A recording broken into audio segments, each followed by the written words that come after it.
The street worker program is actually how UTEC got started. It's the oldest running program at UTEC. It's an outreach program. We target a lot of the hotspots in Lowell, gang hotspots, drug hotspots, places where homeless youth might be hanging out. Build relationships with them, help them out with resources. It's gotten a lot better than it used to be. It's come a long way. Pretty much all of Lowell's, it's thriving right now, but there's still some hotspots. There's still gang activity. In that respect, it's like a lot of other cities, around the world. If we're really going to say we're going to work with the most high-risk young people, we can't just be sitting and waiting for them to knock on the door.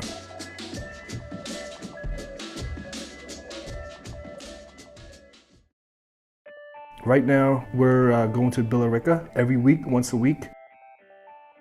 They believe in rehabilitation, and that relationship has been huge for us because we have a lot of guys that we work with. They get caught up doing whatever, and they'll get sent there. I think if you polled anyone, paying $42,000 a year to incarcerate a young person is probably not on the top of anyone's list to have their tax dollars spent. When you look at young people who leave the juvenile justice system within a period of 3 years, 55% go back into adult prison versus our recidivism rate when it's at 13%. That's a huge drain on tax dollars that could be going towards helping people with housing, and helping people with food and helping people keep clothing on their backs, helping youth with jobs. We want to make sure that young people get the chance to transform themselves and transform their community. It also just makes wise economic sense for the health of the community.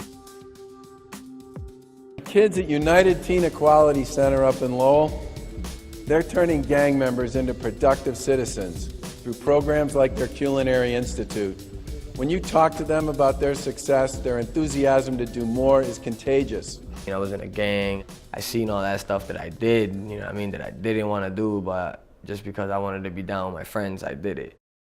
Through Workforce, we're teaching them the basic essentials in how to hold down a job, how to show up on time, how to communicate with your colleagues and your supervisor. We are a triple bottom line business. We want it to be high quality, and we want it to have a very strong business plan that's going to have stable revenue generation. The second bottom line is the benefit we're providing to our young people. And then lastly, we want to make sure the focus of the enterprise fills a need in the community.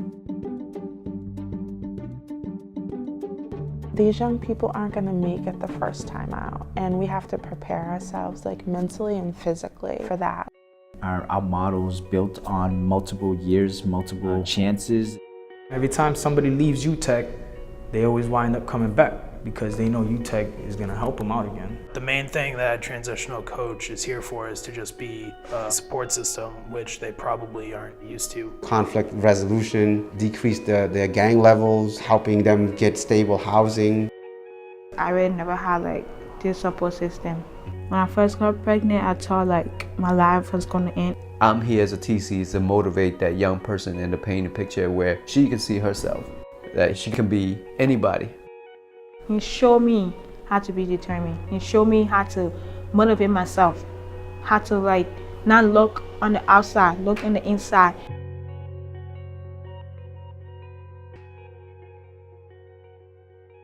We don't want to just be another organization that teaches young people and gets them into college. We don't just get them a job. That's not enough for us. We take the next step. Ultimately, our goal is to bring a young person from the street to the State House. We have a program here that gets young people together and trains them on how to be good grassroots community organizers to address problems in our community, create solutions for them, and then be the owners of the process. So they run their own campaigns. We talk about the issues that's going around throughout Massachusetts. Even though we're youth, we can still make big changes. When they're done here at UTEC, wherever they go, they are not going to stop having an amazing impact on the people around them.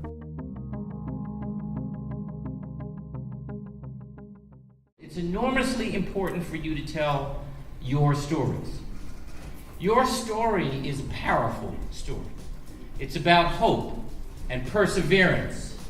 It's about not giving up. That transformation is its own energy for other people still waiting for their transformations. All around this city and all around this Commonwealth in this country, people are in search of a reason to hope. And you are that reason to hope. UTEC!